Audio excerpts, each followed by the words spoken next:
After this, Joseph was told, "Behold, your father is ill."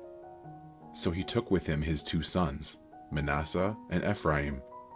And it was told to Jacob, "Your son Joseph has come to you." Then Israel summoned his strength and sat up in bed. And Jacob said to Joseph, "God Almighty appeared to me at Luz in the land of Canaan and blessed me, and said to me, 'Behold, I will make you fruitful and multiply you, and I will make of you a company of peoples, and will give this land to your offspring after you for an everlasting possession.' And now your 2 sons, who were born to you in the land of Egypt before I came to you in Egypt, are mine. Ephraim and Manasseh shall be mine, as Reuben and Simeon are. And the children that you fathered after them shall be yours. They shall be called by the name of their brothers in their inheritance. As for me, when I came from Padan, to my sorrow Rachel died in the land of Canaan on the way, when there was still some distance to go to Ephrath, and I buried her there on the way to Ephrath, that is, Bethlehem." When Israel saw Joseph's sons, he said, "Who are these?" Joseph said to his father, "They are my sons, whom God has given me here." And he said, "Bring them to me, please, that I may bless them." Now the eyes of Israel were dim with age, so that he could not see. So Joseph brought them near him, and he kissed them and embraced them. And Israel said to Joseph, "I never expected to see your face, and behold, God has let me see your offspring also." Then Joseph removed them from his knees, and he bowed himself with his face to the earth. And Joseph took them both, Ephraim in his right hand toward Israel's left hand, and Manasseh in his left hand toward Israel's right hand, and brought them near him. And Israel stretched out his right hand, and laid it on the head of Ephraim, who was the younger, and his left hand on the head of Manasseh, crossing his hands, for Manasseh was the firstborn.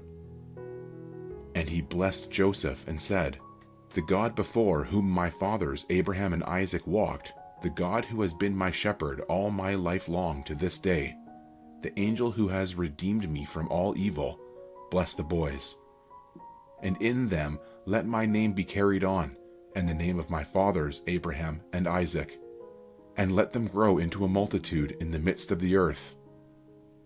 When Joseph saw that his father laid his right hand on the head of Ephraim, it displeased him, and he took his father's hand to move it from Ephraim's head to Manasseh's head. And Joseph said to his father, "Not this way, my father, since this one is the firstborn. Put your right hand on his head." But his father refused and said, "I know, my son, I know. He also shall become a people, and he also shall be great. Nevertheless, his younger brother shall be greater than he, and his offspring shall become a multitude of nations." So he blessed them that day, saying, "By you Israel will pronounce blessings, saying, God make you as Ephraim and Manasseh."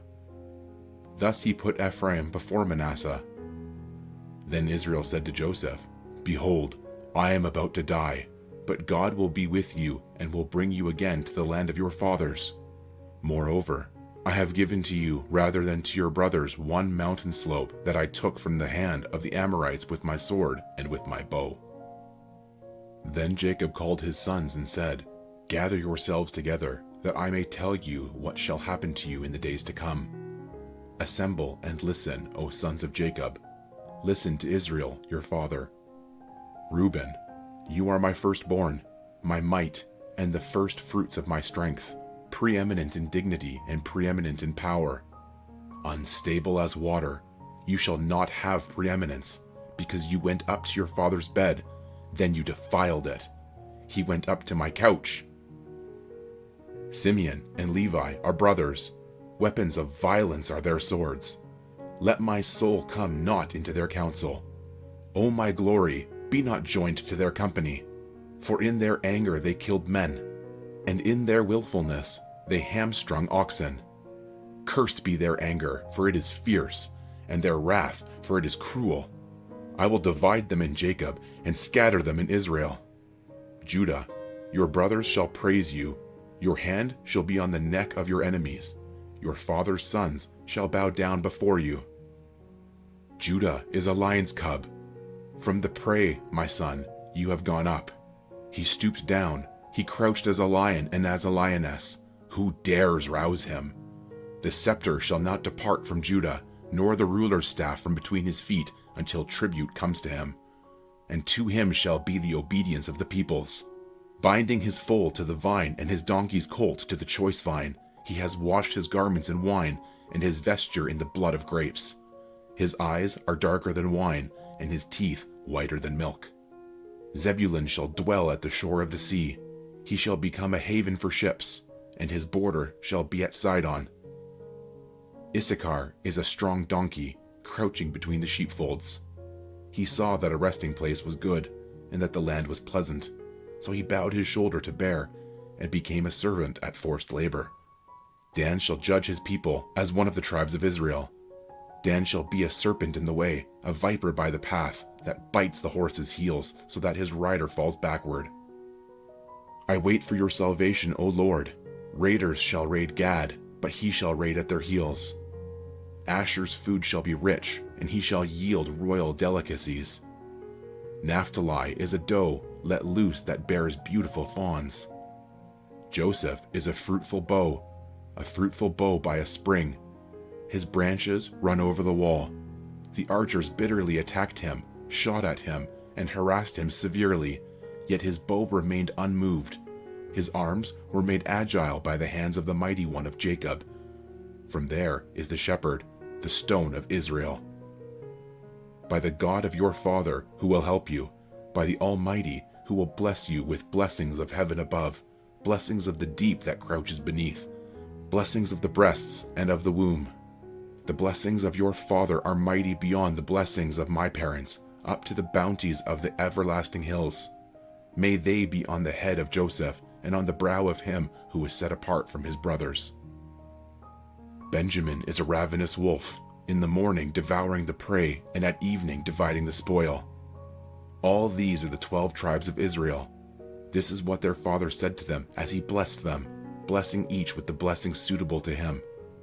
Then he commanded them and said to them, I am to be gathered to my people. Bury me with my fathers in the cave that is in the field of Ephron the Hittite, in the cave that is in the field at Machpelah, to the east of Mamre, in the land of Canaan, which Abraham bought with the field from Ephron the Hittite to possess as a burying place. There they buried Abraham and Sarah his wife. There they buried Isaac and Rebekah his wife. And there I buried Leah. The field and the cave that is in it were bought from the Hittites. When Jacob finished commanding his sons, he drew up his feet into the bed and breathed his last and was gathered to his people. Then Joseph fell on his father's face and wept over him and kissed him. And Joseph commanded his servants, the physicians, to embalm his father. So the physicians embalmed Israel. 40 days were required for it, for that is how many are required for embalming. And the Egyptians wept for him 70 days. And when the days of weeping for him were past, Joseph spoke to the household of Pharaoh, saying, If now I have found favor in your eyes, please speak in the ears of Pharaoh, saying, My father made me swear, saying, I am about to die. In my tomb that I hewed out for myself in the land of Canaan, there shall you bury me. Now therefore, let me please go up and bury my father, then I will return. And Pharaoh answered, Go up and bury your father, as he made you swear. So Joseph went up to bury his father. With him went up all the servants of Pharaoh, the elders of his household, and all the elders of the land of Egypt, as well as all the household of Joseph, his brothers, and his father's household. Only their children, their flocks, and their herds were left in the land of Goshen. And there went up with him both chariots and horsemen. It was a very great company. When they came to the threshing floor of Atad, which is beyond the Jordan, they lamented there with a very great and grievous lamentation, and he made a mourning for his father 7 days.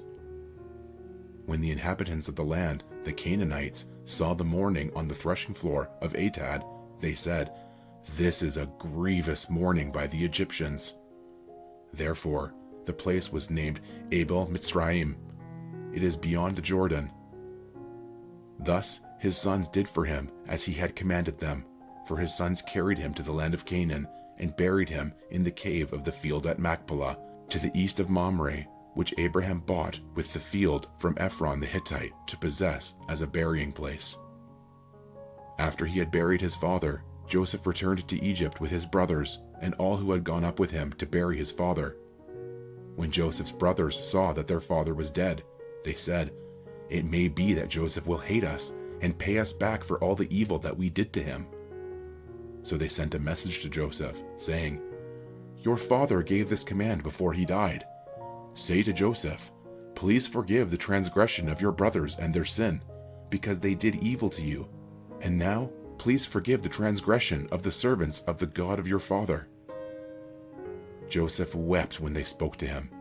His brothers also came and fell down before him and said, "Behold, we are your servants." But Joseph said to them, "Do not fear, for am I in the place of God? As for you, you meant evil against me, but God meant it for good, to bring it about that many people should be kept alive, as they are today. So do not fear, I will provide for you and your little ones." Thus he comforted them and spoke kindly to them. So Joseph remained in Egypt, he and his father's house.